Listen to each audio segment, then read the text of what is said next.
The Halifax Club has remained a landmark in Halifax for many years. It is the site of a private gentleman's club. It is where high society hangs its hat. And it also is a place that is reputed to be haunted. The club was established in 1862 by 15 influential and wealthy men in Halifax. The men had very close ties with Mother England. The city needed a grand ballroom and a place to hold special dinners. They decided to form the club, build the clubhouse. The first story involves the manager of the club. The first manager was here at the Halifax Club in 1864. And in 1870, he shocked everyone by standing up in front of the members, stabbing himself repeatedly.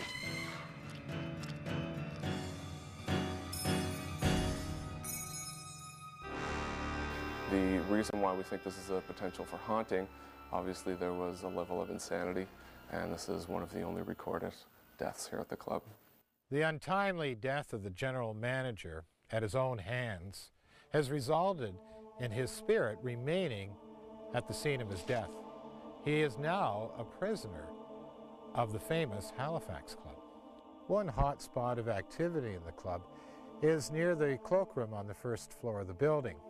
One employee actually experienced an ice-cold feeling standing near the cloakroom and sensed a really evil presence near her. It was a spine-tingling encounter. Although this employee still works at the club, she's not at all comfortable going near the cloakroom area on the first floor of the building. The second story involves one of our members being involved with the most popular lady of the evening here in Halifax. One night, a member of the club went into Halifax for some entertainment. He joined the company of another woman, possibly a lady of the night.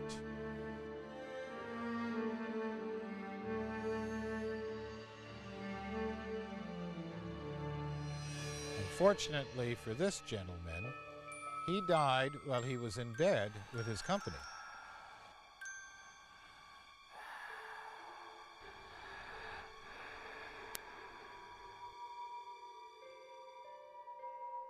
He had a heart attack while with her, and he was married. She wanted to avoid scandal, so she contacted the club. His companions and members of the club wanted to save his poor reputation. Thereby, they went and retrieved the body and brought the body back and laid it out on the front steps of the club. They wanted it to make it seem like the poor chap had died while walking out the front door. And since that time, this gentleman, who seems to be quite misplaced in history, remains haunting the Gentleman's Club.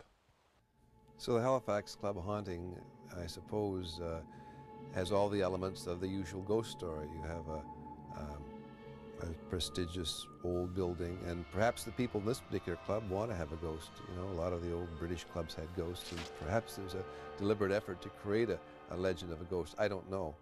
But the history of this particular ghost, the man dragged to the front steps after he had died in the company of a prostitute, is a rather vague one. Did that actually happen or not? Was that made up to support the ghost story? Is the ghost really kind of a club mascot? Did it start out as a hoax that later on came to be believed by generations of members? It's hard to say. But what you have here, very vague story to back up the notion that there should be a ghost there, and then, of course, all the possibility in the world to have people imagine a ghost once they've learned the story. There are 7 rooms at the Halifax Club, all named after predominant or founding members of the club. 3 behind me, the Kenny, Tobin, and Kennard, were named after founding members. The Halifax Club had quite a famous member at one time. His name was Kennard. Kennard owned shipping lines in Halifax, and in fact it was Kennard's company who built the infamous Titanic. Near the Halifax Club is actually the site or cemetery of the victims of that disaster. It's quite possible the activity in the cemetery is a result of these poor souls that are actually wanting to go home. And no doubt these victims, on occasion, might be going looking for the man responsible for building that ship. And what better place to look for him than the Halifax Club? Some of the haunting type scenarios that have happened here at the club have involved chandeliers swinging. One waitress in particular heard one day the sound of glasses banging together, and when she looked around to see what was going on, she realized that the sound of glass was actually the chandelier above her swinging back and forth on its own. Now, this has occurred many times in the dining rooms, and on one particular occasion, not one chandelier, but many chandeliers were swinging back and forth at the same time. Obviously, the general manager never left the dining room. There has been a staff member who's come to me and said, I get this eerie chill over my body when locking up. Waiters and waitresses working in the club have also reported hearing whispers and sensing someone right beside them. And yet when they turn around, no one is there, and there was no one there to call their name.